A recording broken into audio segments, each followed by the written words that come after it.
Hi, I'm Helen Bauer, and this is the Heart of Hospice podcast. The Heart of Hospice podcast is your source for compassionate and informative discussions about hospice and end-of-life care. I'm a certified hospice and palliative care nurse with over 15 years of experience.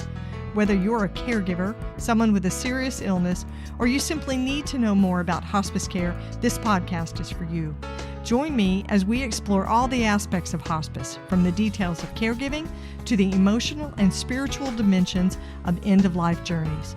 For more resources and to connect with me, visit theheartofhospice.com and find us on Facebook, Instagram, and LinkedIn. Keep listening for today's episode.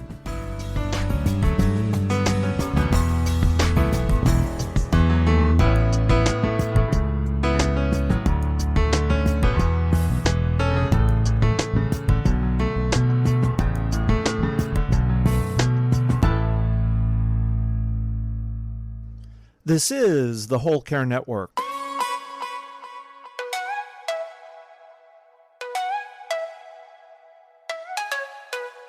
Helping you tell your story one podcast at a time. Content presented in the following podcast is for information purposes only.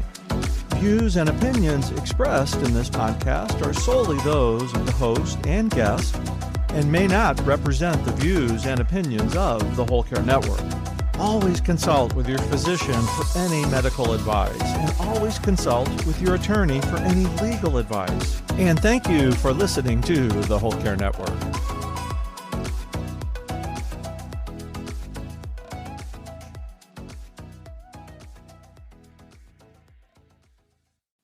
This episode of The Heart of Hospice is being sponsored by Care Boss, the latest book by Jennifer O'Brien. Care Boss is the book that reminds family caregivers that they are the CEO of their loved one's care. Jennifer has served in healthcare leadership for over 35 years and was also the personal caregiver for her parents and her husband. Care Boss is written to empower caregivers, but it's more than just a book. It's a workbook and organizational tool as well. Check it out at jenniferaobrien.com. Gabby Jimenez of the Hospice Heart is back with me today to talk about hospice myths and misconceptions and how they get in the way of good end-of-life care. Gabby, or Gabrielle Elise Jimenez, is a hospice nurse, an author, an end-of-life doula, and a death and dying educator. Her website and Facebook page, both named The Hospice Heart, offer support for people who are either terminally ill or caring for someone who is nearing the end of life. Gabby has learned from being at the bedside of about 2,000 people who have taken their last breath. Her end-of-life doula training has helped her to truly understand the sacredness of death and dying and what it means to be fully present for someone during that intimate and final moment. You can find her information and everything that she offers on her website, thehospiceheart.net. Gabby and I started off this episode with a side conversation about advanced care planning that you'll want to hear. You're going to hear us disclose some details about our own advanced care plans. There are a lot of myths surrounding hospice care, and Gabby and I in this conversation were busting those myths right and left. We were talking about morphine. You're going to hear us talk about when to start hospice, do not resuscitate orders, and more. So get comfortable. This is a great hospice conversation. There's a lot to learn.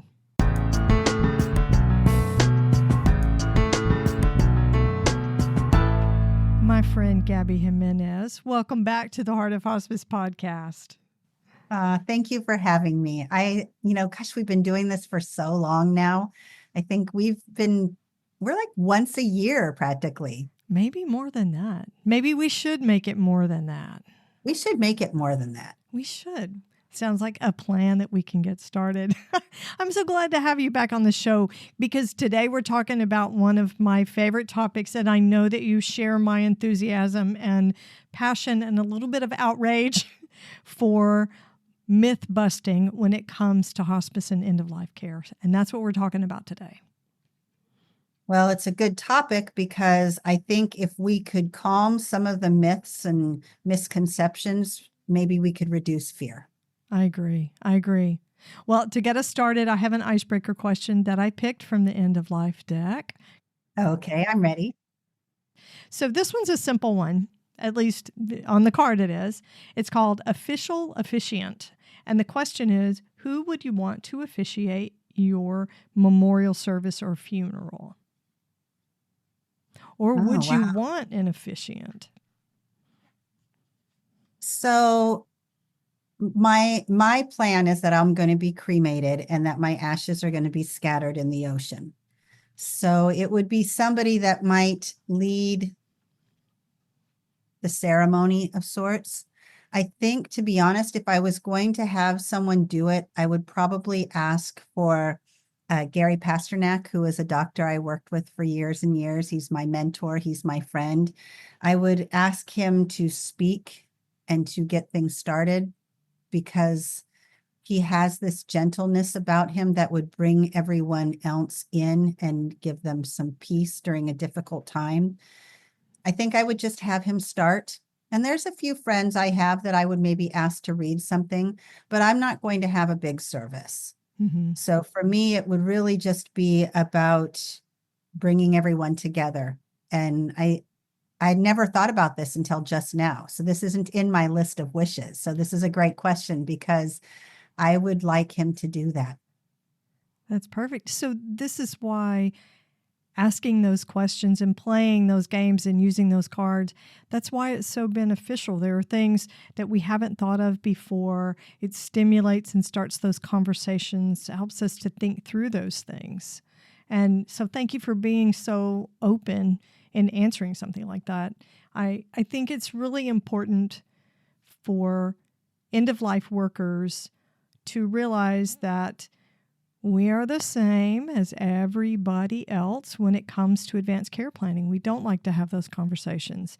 It's sad. It's hard. It brings up family dynamics and maybe memories and triggers that we don't want to have to deal with. So those conversations are super important. I was having dinner with a group of nurses recently and other members of the hospice team. And out of, say, 6 people, myself and only one other had prepared their end-of-life plans. Say that again. How many? 6. I think 6 or 7 people. There were only 2 of us that had prepared our end-of-life plans. I don't even have an advance directive, but everything else is written down. It's very clear. Mm-hmm. And one of the other ones do have that. But no one else has even put anything in writing. They haven't even expressed to their families what they want. Wow. Well, I'm just as guilty. What I do have is very old. My kids, who are now 31 and 34 and each have children of their own, are going to be under the care of my sister. Because what I have is so old. My kids were much younger back then. They were minors. So it's time for me to take care of that. And I don't really have an advanced care plan as far as my health care and final wishes and disposition and things like that. So it's always a good conversation to have. Absolutely. I actually have an alarm on my phone to update my plans every 3 months, to change things, just so, because it's all in a computer file, and then I've given the link to my children, and everything's in a note of what I want, but I want this document to be updated with any changes. Sometimes I don't have to change anything at all, but sometimes there's other things that I can add or subtract just to make it more current. And I want to make sure that they have everything accessible if that time comes, when that time comes. You have an alarm in your phone that reminds you to do. That's brilliant. Otherwise, I wouldn't do it. Yeah. Mine's so updated. It has everything. It has where I want to be, what I want, who I want there. It has all the contacts of the people I want notified. I've got letters in my file to give to my family members, so they have something after I've gone, one last thing that I can say to them. I have my playlist already picked out. I'm very, very organized, but I also have all my passwords, and, I have who's in charge of what very little money I have. I have information for my 401k. I mean, everything that they need, they have. And then I also wrote letters giving them permission to have access to everything. I've named them as my decision makers, but I've written down my decisions. but things change. Just a couple things have changed over time, and every 3 months seemed right to me. Sometimes I don't change anything, but yes, I have an alarm so that I go and I take a look and just make sure it's all there. I make sure the link still works. That is so smart. Thank you. I may have to follow your example. I like the fact that you're using tech, that you're using the digital technology and the online technology to organize everything. That's perfect. So smart. And I have there's a couple really great resources out there to write your plans down, and I've used 3 of them. So I've used the 5 wishes, I've used the mortality workbook, and I've just recently got one that says, I'm dead now, what? And Yeah. it's got a cool sugar school on it. And I really like that one just because it's kind of fun. And all of them ask a lot of questions. And like my animals, what do I want to have done with my animal? Right. What do you want to do with the kitties? Yeah. The kitties. Oh, I had not thought about that. So I have a therapy dog that's part of I'm not supposed to say it that way. I am partnered with a therapy dog to be a pet therapy team. He's just turned 5. Sunny? Yes. And he's so precious. We volunteer at a hospice agency, but I never have thought about what if something should happen to me. Where do I want Sonny to be? I guess he would be with my husband, but of course he could no longer function as a therapy animal unless another handler were to take him over. But at least he'd be cared for. I even have a note taped to my light switch that indicates what pets I have and where their boxes are. If something should happen to me in my home and paramedics come in for whatever reason, Mm-hmm. the names of the pets and where my boxes are for them. That way somebody could immediately begin to care for them and make sure they were okay. Yep. Oh, maybe that should have been today's topic for your interview. Is advanced care planning, because we can certainly talk about that. We'll have to set that up for next time. All right, deal. So we are going to talk about hospice myths and misconceptions because there are a lot of them out there, and they seem to have persisted through the years. And I think that a lot of times end-of-life workers and hospice professionals perpetuate those myths with the things that we do and we say. So the first one we're going to tackle is really good. The myth is hospice is only for the last few days of life. I wish I had a buzzer, because that's not true. So how would you clarify that as a hospice nurse? Oh boy, I think that people see hospice as a death sentence. And I think what they need to understand is that when you are given 6 months or less to live, you are already dying. And your timing is not necessarily predictable. Even the 6 months can't be predictable, but that's the time frame they use in hospice. What I try to tell people is start hospice that minute you get that diagnosis, because what they can do is address your symptoms if there are symptoms, perhaps work with your medications to see what works and what doesn't, find out what you need, offer you things that you didn't know that were provided for you. Maybe reduce some of your expense, make your person more comfortable, help you to feel a little bit more supported in caring for your person. Oftentimes, we can't change the outcome, but we can change the quality of life at the end of life. And I believe that if you start hospice sooner, you will feel the support in multiple ways. And that can change the difference between pain and peaceful for you and the person who is in that bed navigating this illness.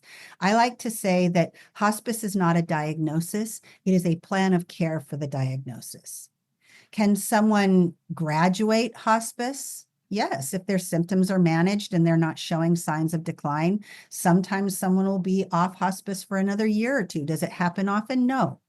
Sometimes it'll be a couple weeks. I've had people get off hospice and right back on hospice within days. The idea of that, at least from my perspective, is that the family understands that hospice is not the boss of you. Ooh, I like that. That's one of our other myths that we're busting. Yeah, hospice is not in charge of your life. And you have options and you have a voice. And we're really just the ones that come in with the resources and the tips and the tools to help you navigate this.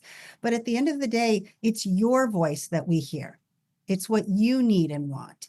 And yes, I want people to start hospice sooner, not because I want them to die sooner, but because I want their death and dying experience to be a little kinder and a little gentler and perhaps even peaceful, if at all possible.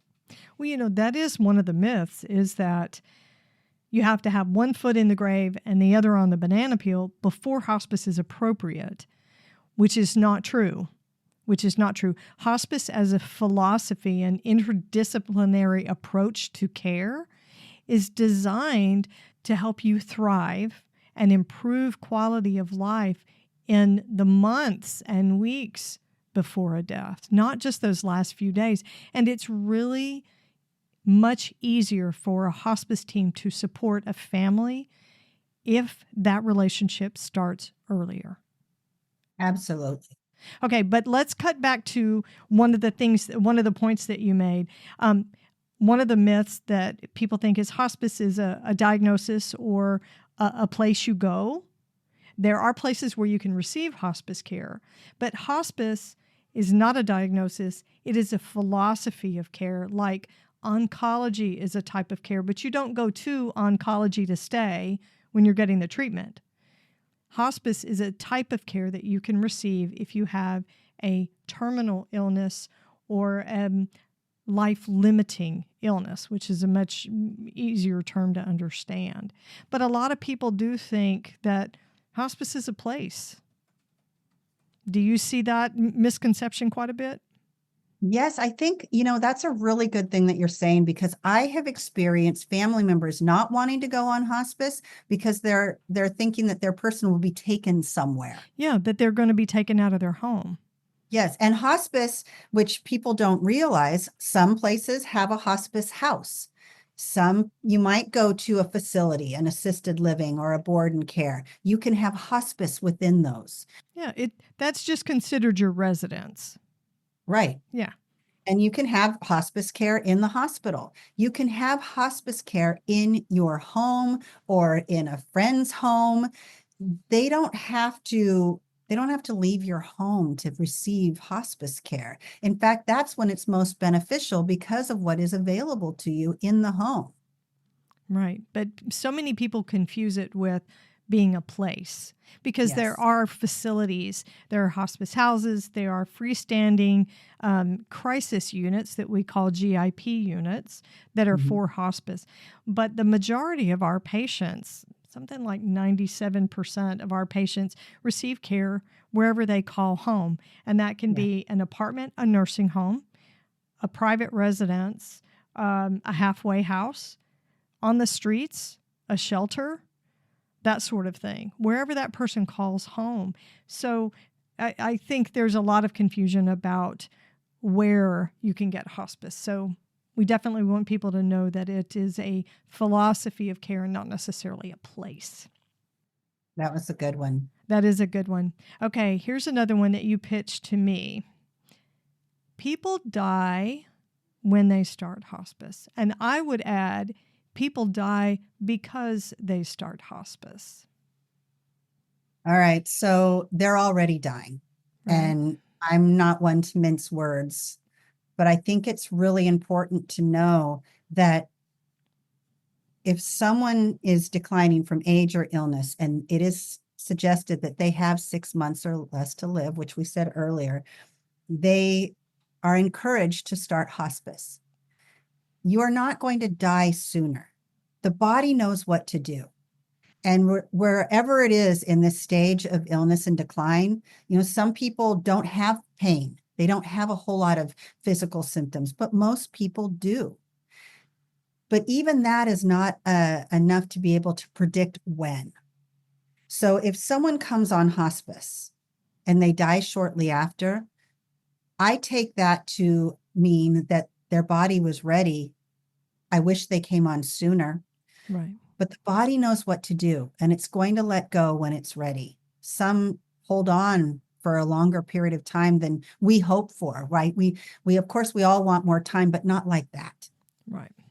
And so to assume that if your person starts hospice, they're going to die, that's when you have to have the conversation that is realistic and honest and says, they're dying.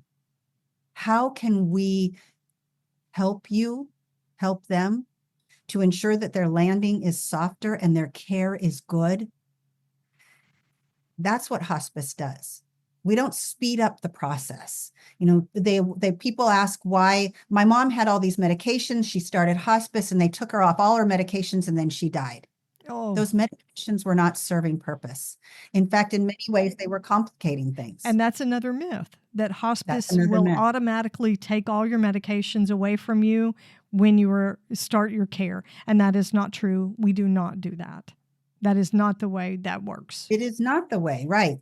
And when you start hospice, your admission nurse will communicate with the doctor after going through all of your medications and have the doctor review them, right? To figure out which ones are not serving purpose anymore. Right. The other thing that people don't realize is that the hospice benefit covers most medications that align with the illness, the diagnosis, and the symptoms related to that. Right. So if you're having medications that probably aren't serving purpose and you're paying out of pocket, we want to reduce that expense for you. If they're not serving purpose, they're not needed. And if your person is struggling with swallowing, why give them more things to swallow? Why put out more money for something that is not bringing comfort?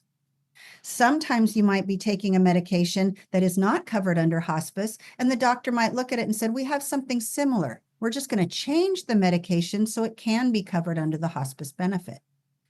But we don't stop the medications as some sort of, and I don't want to use the word punishment, but it's like, oh, you're on hospice now, so now you have to you can't take any of these medications anymore. Right. We don't care about what's happening or what's going on with you. We're just going to You're going to die anyway. You don't need them. Exactly. That is not the mindset. No. The mindset is you don't need these. They're not serving you or your body any purpose at this time.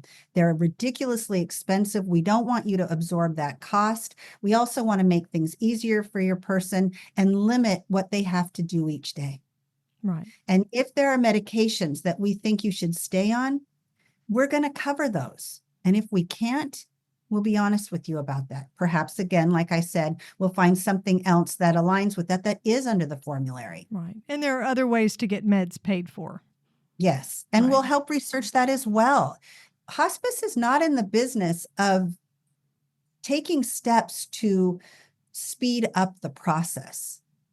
What we're in the business of doing is making sure that however long this takes, that your person is cared for well, and that we reduce symptoms, some of which could come from medications that you're currently taking.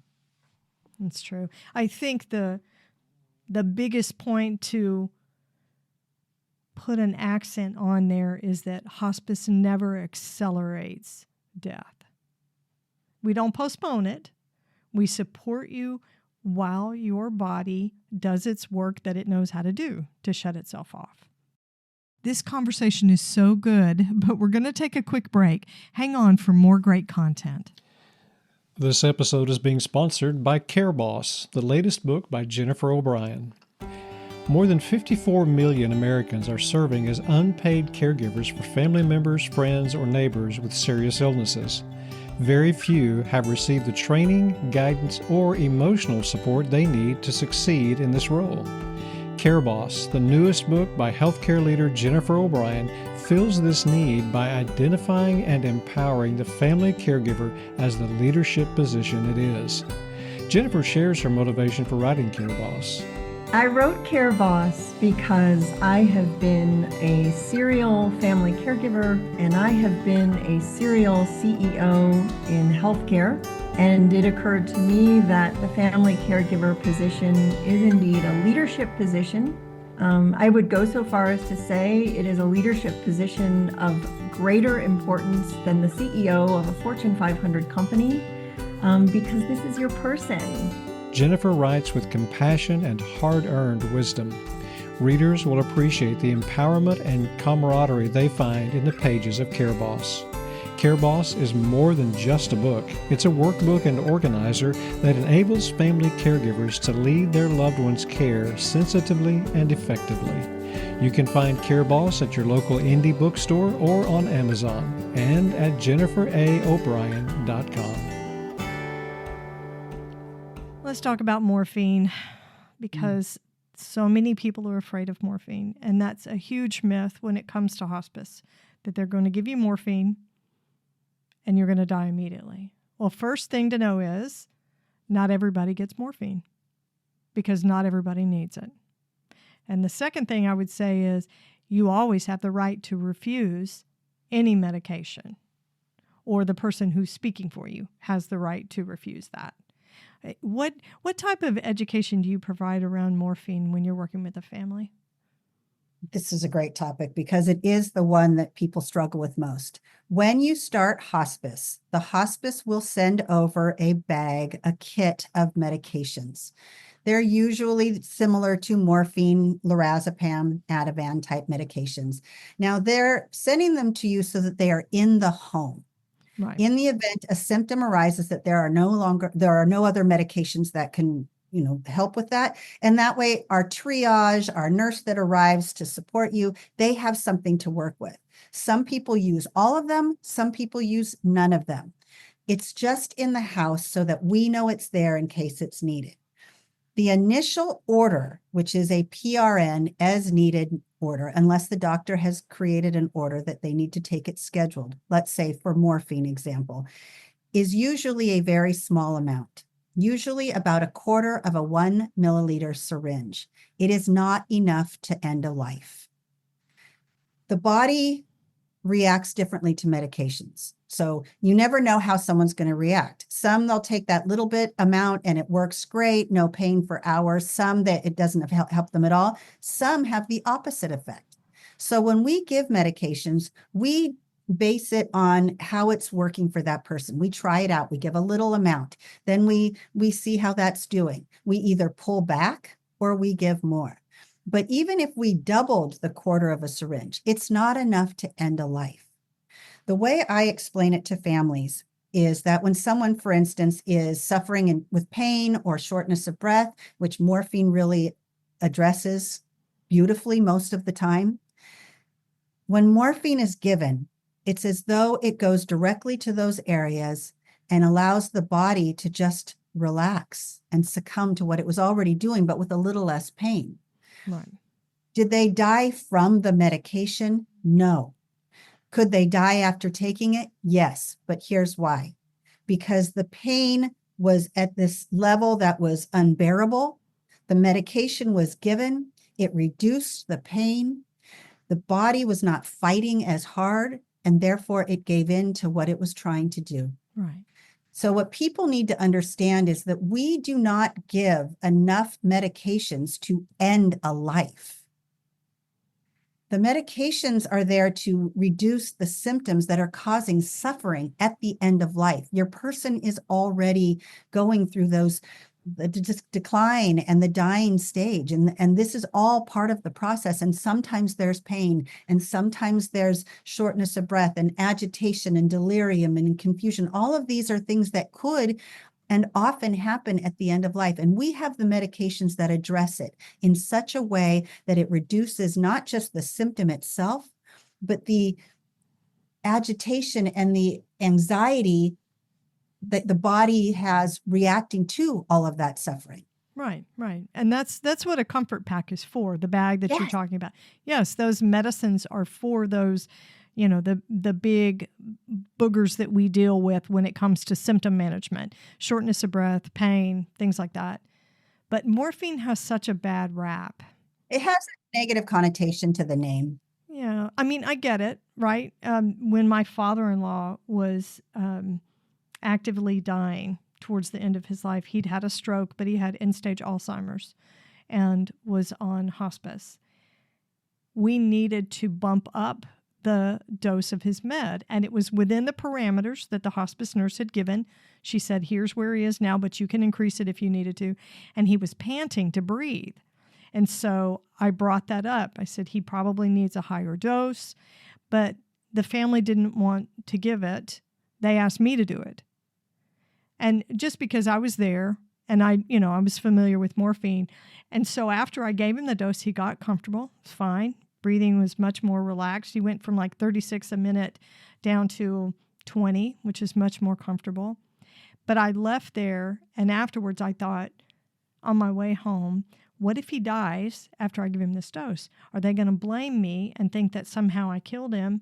Which I think is a very common thought process that caregivers go through. So if you're an end-of-life worker and you're listening to this, it's always good to understand the thought processes and the rationales that your clients, your families, and your patients have when it comes to what you're doing. It is a reasonable fear, and we should never invalidate that or disregard it. That's why I always say, I add the part about, is it enough to end a life? No. Mm-hmm. Could they die after? Yes. Yes. Because people need to know. But, that's not the only thing that people have the myth or misconception about morphine. It's the addiction too. Yes. I think people are very afraid of that. And I've seen people, nurses especially, often just roll their eyes. That's not going to happen. He's dying anyway. Why are you worrying about that? Oh, That's not my mindset. My mindset is clearly there's a fear here for whatever reason. Perhaps this person had an addiction. Perhaps they had an addiction. Maybe there's history in the family. I think you need to address that honestly and carefully and compassionately and say, I can appreciate how you're feeling. And I will work with them. I'll say, look, let's do this. Your person maybe has hours to days. I believe that his body is shutting down and he is dying. These medications are going to bring him comfort. If something changes, if he should rally or become more alert or time seems to be extended for whatever reason, and there is any concern for addiction, I promise you we will address that. But at this time, at this stage, and what they're going through right now, that's not a concern. I am not worried about that. And I promise you, I will not let that happen. Let's just deal with right now. But to roll eyes or dismiss or not truly honor that person's fear exacerbates their fear. Absolutely. And they're going to think something is going to happen, either that their person is going to die because you gave morphine, or they are going to become addicted. We have to honor the person's fear, whether it's the person in the bed or those at the bedside, and especially those at the bedside, because years down the road, when they're still continuing their grief journey, that little thing, that tiny moment in time is going to be so deeply embedded in their head, and they're going to constantly think that either they killed their person or they maybe encourage them to be addicted to the medications. Yeah. And we have to remove that for them. Yeah, it's important to recognize that and to support them as they work through that and educate. I remember studying and reading the science, and it's been a long time, but I want to say that if morphine is truly used, opioids are truly used for pain management that is legitimate, there's like a less than 1% risk of addiction. But this whole thing where, we say, well, this person is dying anyway, it doesn't matter. It always matters. It always matters. We should always be listening to patients and caregivers and the concerns that they have. That's our job. That is our job to do that. Oof. The other thing I want to say about morphine is that, morphine may be brought into the house in case it's needed. If it's never needed, that's great too. There are some patients who choose not to take opioids even though they might need it. And I think it's good to mention here, since we're talking about morphine, that is okay too. There are cultures and mindsets and life experiences. Person's had 30 years of sobriety and does not want to use an opioid, a narcotic, or they have a belief system or a culture where to suffer is part of cleansing during the death experience, during the dying experience. We never want to take that away from anyone. We are called to respect that. So if morphine is needed, but it is chosen that it not be used, that is the patient's right to do that. Absolutely. And I respect that too. I'm going to be super straight up in that there are times where I will say to the family, can I just share with you the benefits of this? I understand where you're coming from and I Right. respect that, but I do feel that he is suffering and it is in my nature to reduce that. And I believe this would work. Would you please allow me to try it? And if they still say no, then I'm going to give them a whole bunch of other tactile and verbal ways of stimuli that can reduce some of the symptoms. I'm going to do Right. positioning and I'm going to do cool washcloths and I'm going to, massage the feet or aromatherapy or something else to help reduce it. Is it enough? Often no, but they have to make peace with the decisions that they make for someone they love. And I'm not going to go and mess that up for them. But I will advocate for the patient. The patient and the caregiver are going to decide whether the intervention is effective and whether it's enough. Yes. So we offer everything we can, which is what your hospice nurse is supposed to do, right? We offer all the education, we offer all the resources and the supports, every weapon we have in our arsenal, every tool in the tool belt. They pick and choose what they want. And they get to decide whether it's effective, whether that's good enough for them. Pain is always what the patient says it is. So it's just hard for hospice people to accept that sometimes because we know what works, but patients and caregivers are the experts in their own care. And this is not about us. And we do go into their home, into their space with all these tools and this education and knowledge and history and end-of-life care. But at the end of the day, their experience isn't about us. And we should never take it upon ourselves to insult, dismiss, or change their mindset. If we can offer more education to help them make peace with possibly giving medication, I do support that. But at the end of the day, if they say no, I say, okay. Right. That's the way it because works. That's how it should be. It's not about us. Yeah, absolutely. And we're not the boss of them.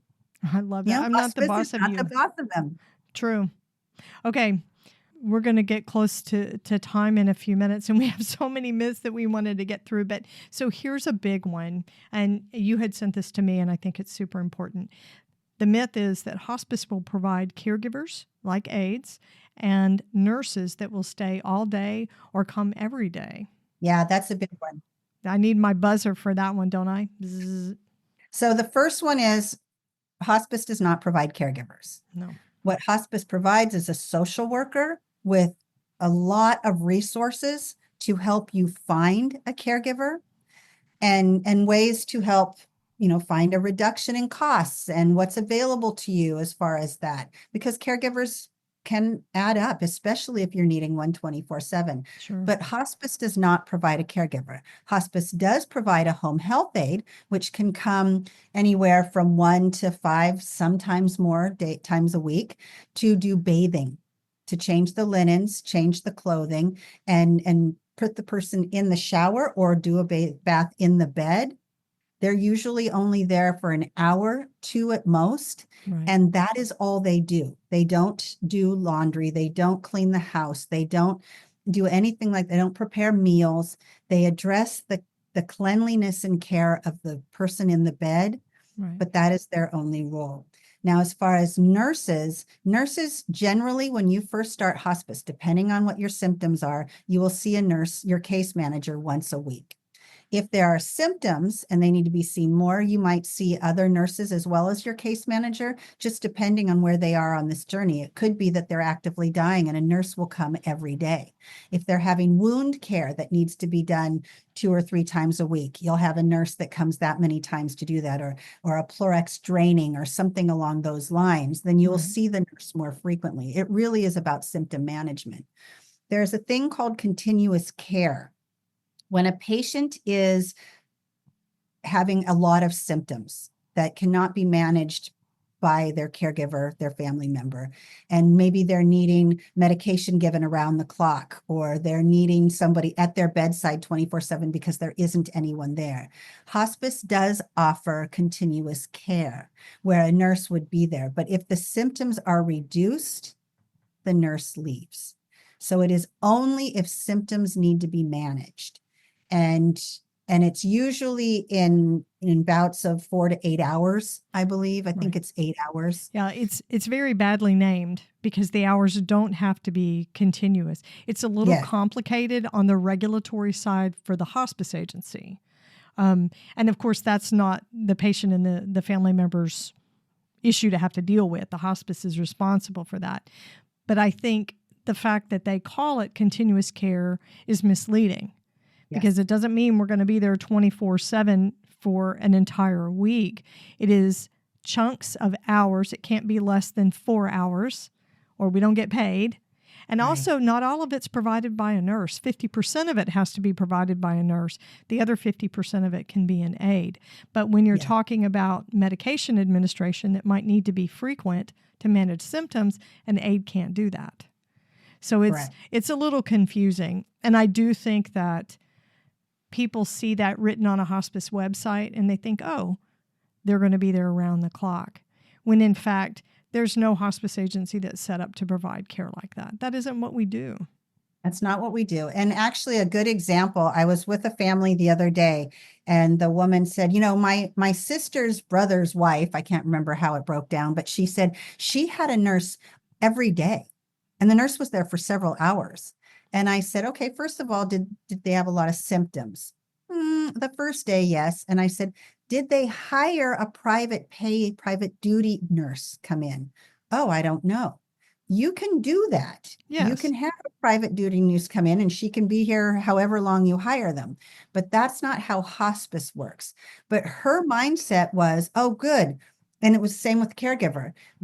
It was her husband who was the patient. And she said that she was expecting a caregiver full-time to start right away and to have the nurse there every day. And I was managing his symptoms. I said, his symptoms do not qualify to have continuous care. And I explained to her what continuous care was. Right. But she then looked into a private duty nurse, and I believe that she hired one. But there is enough wrong information to create misconceptions. And we have to be clear. If you're the caregiver and you're swimming, you're drowning in caregiver responsibilities, and somebody gives you the perception that there's caregiving support that will mean more boots on the ground at the bedside, man, wouldn't you take them up on that offer? Absolutely. For sure. And then when you don't get that, you feel let down. And you feel like, why did I even do this in the first place? I don't need hospice. They're not providing me with what I need. So that's where we have to educate and say, but this is what we can provide you. Right. And it really does start with support. It's that each member of the team bringing something to the situation that offers the resources, the tips, the tools, the education in a way that makes you feel supported. And I want people to trust that. So that leads us to our next one. That's the perfect segue for our last myth. So everybody on the interdisciplinary team that is part of hospice is a really important part of the care of a patient and the family caregivers. But the myth is, if there's a hospice team in place, there's no need for an end-of-life doula, or vice versa, if there is a doula, there is no need for a hospice team. That's a myth, and we want to really highlight that because you are not just a hospice nurse, you are also an end-of-life doula. You bring some duality of skills, both very important. What do you tell your families and your patients about utilizing an end-of-life doula when you're working as a hospice nurse? One of the things that I always start out with is explaining each member of the hospice team and the benefits each one brings in, which includes the social worker and chaplain, which are often people will say, oh, I don't need that. And I'll say, but yes, you do. The other thing that's really important to know is that we are not a solo act. Even if I come into a situation where there might be some drama or disconnect and I need to help that doesn't make me a social worker. I might help in that moment, but I will call the social worker to help finish that off because I know my role and I stay in my lane.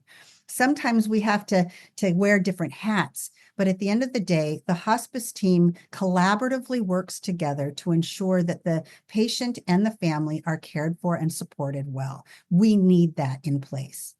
The difference between the hospice team and an end-of-life doula is that the end-of-life doula has the luxury of time. We can only stay for a short amount of time, usually an hour, because we're off to the next patient. I wish we could stay longer. It doesn't work that way. Wouldn't that be nice? Yes. The end-of-life doula is also a benefit, but the end-of-life doula is not a replacement for any member of the team. The doula is also out of pocket, so it is not covered under hospice like the other members of the team. Can we all work together well? Yes, but it is important to stay in your lane and to know your role and to better educate the families to know how you can use us all collectively. A doula is wonderful because they do have the luxury of time. They can also help personalize your end-of-life plan and really support you on that journey and hold your hand a little bit longer. They can stay at the bedside longer. There's a lot that they can do that really benefits. I encourage families to have both. But it's really important that the doula also stays in her lane. Now, as a nurse, right, I'm a nurse and a doula. I can't go into a home as a doula and wear my nurse hat. It is very hard to do. So this isn't easy for someone who has filled those other shoes. But I know that as a doula, that's not my role. So as a doula, when I'm with a family, I use my nursing skills to assess a situation, knowing when a member of the hospice team is needed. And I will say to the family member, you need to call your hospice team now. You need to reach out to your social worker. You need to talk to the chaplain. You need to see about your home health aide or a volunteer. They're not the same thing. The hospice team is a group of individuals that come together to support and manage symptoms and care at the end of life. The doula is an addition to the support of the family and the patient, but will not replace any member of the team. And I think it's also important that the hospice team respects the doula and that the doula respects the hospice team, because I have been there as a doula where the hospice team has completely ignored me. The minute I said, oh, I'm also a hospice nurse, because I wanted to get their attention, then they treated me with more respect. That bothers me too, because the doula is truly coming from this beautiful, compassionate, heart-centered place, trying to be there for both the person in the bed and the people who love them, understanding the true meaning of presence. It's a benefit to have both, but one does not replace the other. I think that is the most important thing to remember. It's important to have both, and one doesn't replace the other. And I would say that for every discipline across the board when it comes to a hospice team. And hospice teams often include end-of-life doulas. Yes. Yes. But how they do that, though, is that they train their hospice volunteers to be doulas. Right. And actually, I mean, you and I will agree on this. Hospice volunteers are doulas in my mind. Yeah, right? they are in a way, but they are untrained, so they don't have that particular designation. Correct. Unless they are. Unless they are. Hospice is complicated sometimes. It's messy, right? And we know this, but we also know that having support for those who are dying and for those who care for the dying in the home is so important. Hospice is still the best way to get that support. I still believe that. I would actually, if I was to give advice to a family, if there wasn't a time of 6 months or less, right, then I would say start with a doula. Let them help, because doulas can start whenever they want. There's no time frame. But when there is a determination that it could be 6 months or less to live, I would say start hospice right away, because the benefits are worth it, and incorporate the doula as well, because they can work together beautifully. And it's another pair of eyes on your person. It's another hand holding yours. Yeah. None of this is a bad thing. We just have to remember the roles and the respect of the roles. Yeah. It's just another person in your caregiving village. So Yes. important. Gabby, the Hospice Heart, how can my listeners find you, connect with your classes, and connect in with you on social media? Actually, you can just go to my website, thehospiceheart.net. Everything is there. The link to the Hospice Heart Community Facebook page, my classes, my blogs, my books and podcasts like this one will be on there. And really, you can find everything there. I will have links in the show notes so that people can go and find you. Thank you so much for joining me again today. It was great to have you back. Thank you for having me. Thanks for listening to the Heart of Hospice podcast. Check out our sponsor in the show notes and please leave a rating and review on Apple Podcasts. We would appreciate it if you would share this episode with your friends and family and anyone who needs to know more about hospice. Connect with us on Facebook, Instagram, and LinkedIn. And remember, no matter who you are or where you are in your hospice journey, you are the heart of hospice.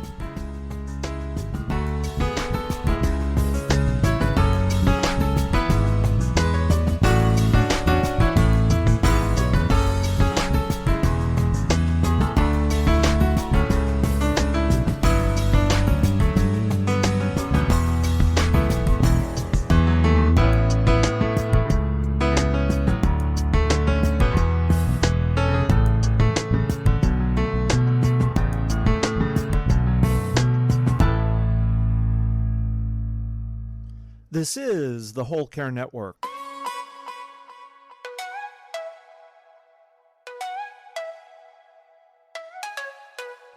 Helping you tell your story one podcast at a time.